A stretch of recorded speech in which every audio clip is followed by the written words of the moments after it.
Hi guys, Victoria Baxton here. Thanks for stopping back by my YouTube channel. Okay, so today the hair is up. It's hot as crap under these lights, y'all. And I'm just gonna do what I have to do to get by because it's hot as crap. My office is like located where all the sun comes in, and it's just, I have the AC cranked, I have a fan on me, and it's still hot as crap, y'all. Okay, so today we're gonna do Chris Cornell Soundgarden.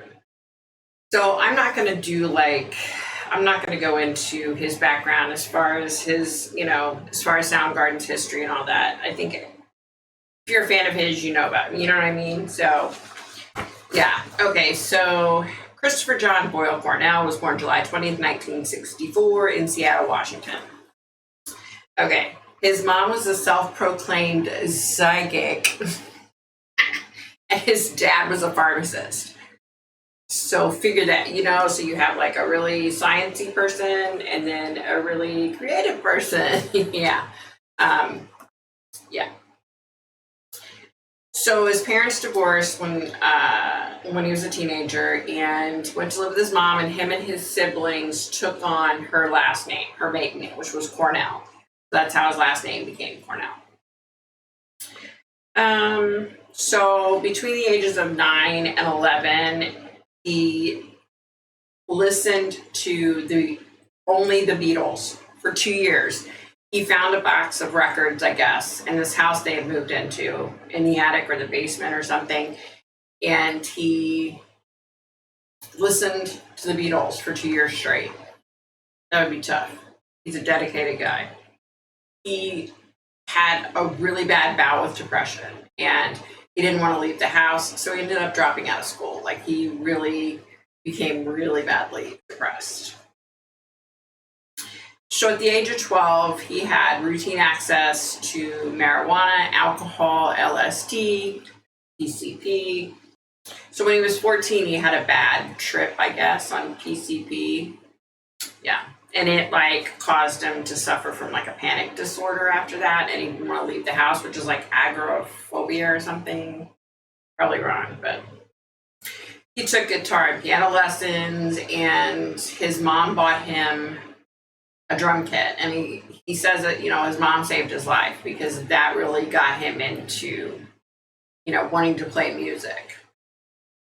Okay, so in 2002, Chris found himself divorced and badly hooked on drugs. So he entered rehab and got clean and sober.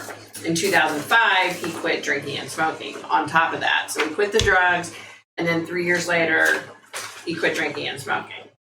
Okay, so on May 18th, 2017, Martin Kirsten got a phone call. He had left Chris's room at 11:30. He got a phone call from Chris's wife, Vicky, saying, his speech is slurring, he's not sounding right, can you go check on him? So he goes, breaks down the door, and Chris had hung himself. He tries to resuscitate him. Yeah. So the toxicology report showed that there were no drugs in his system other than Ativan, which a doctor had put him on to help him sleep. Okay? So Vicky Cornell filed a lawsuit against the doctor who gave him the Ativan, stating that it was a mind-altering substance, and that's what made him commit suicide. Yeah, so the LA Superior Court, they filed this, and the judge dismissed it, threw it out. Okay, so I was able to connect with Chris. He was just a really upbeat guy. He went on and started talking about Tony, Lily, and Chris, and he said, my poor kids, they look exactly like me. He said, that's not a good thing. So I kind of thought, okay, it's cool that in the afterlife we get to keep our sense of humor, right? That's pretty cool. He said he was grateful to be able to check on Vicky and his kids. He said, he's around them a lot and looking out for them. He said the biggest thing was he misses physically being able to hug them and touch them. He said there's nothing like a hug or a touch until you can't do it anymore, and then you realize how bad you miss it. And I could totally understand that. So I asked him if he would mind talking about the end of his life, and he said that he would. He said he had no problem, discussing the end. He said he had planned on killing himself on 2 other occasions. And both times he ended up speaking to his wife, and he got cold feet and he couldn't do it. He said, the sad reality was from the time he could remember, like 12 or 13, he'd always been miserable. He'd always looked down upon himself. He said he never felt like he was worthy of anything from anybody. And I was like, wow, here's this big rock star. Yeah, kind of sad though, Okay, so he talked about his depression. He talks about how bad it had gotten, and he tried to put on a show like he was okay. He tried to show Vicky and the kids that he was happy and fine and content, but he wasn't. He was miserable. He said he was just done. Yeah. So he went on to say that night, before he went on stage, he knew that he was going to do it that night.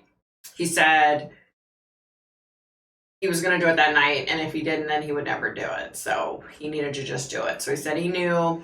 So he said he tried to relish, in the people clapping, and he tried to make that stick in his head. And he said the whole time he was doing the concert and singing, he was thinking about his wife and his kids. And it's really sad if you think about it. Like, yeah, it's just sad. So he said when he got done on stage, he got back to his room. He had no intentions of talking to Vicky because he knew if he talked to her, he would back out. He said she kept blowing his phone up, so he finally was just like, okay, let me talk to her. But he said as soon as he had gotten back in his room, he had popped 3 Ativans. You're supposed to take 1, So I guess his speech was slurring, and Vicky picked up on that. And she kept like, what's wrong with you? What did you take? And he's like, I didn't take anything. She's like, no, you drank or something. And he's like, no, I didn't. And he said it just kept going on and on. He said, he was losing it. And he said he just couldn't do it anymore. And he said he finally just hung up on her. And he said, he feels guilty about that to this day. He feels guilty about leaving her and his kids. And, there's a lot of pain there. He said, it was a hard decision. And he said, he should have never done it. He should have never put his wife and his kids like that, and his family. He said he misses his nieces and nephews and his siblings. And, he says he should have never done it, period. Yeah, he went on to talk about how when he was alive, he had several friends that committed suicide. And he said,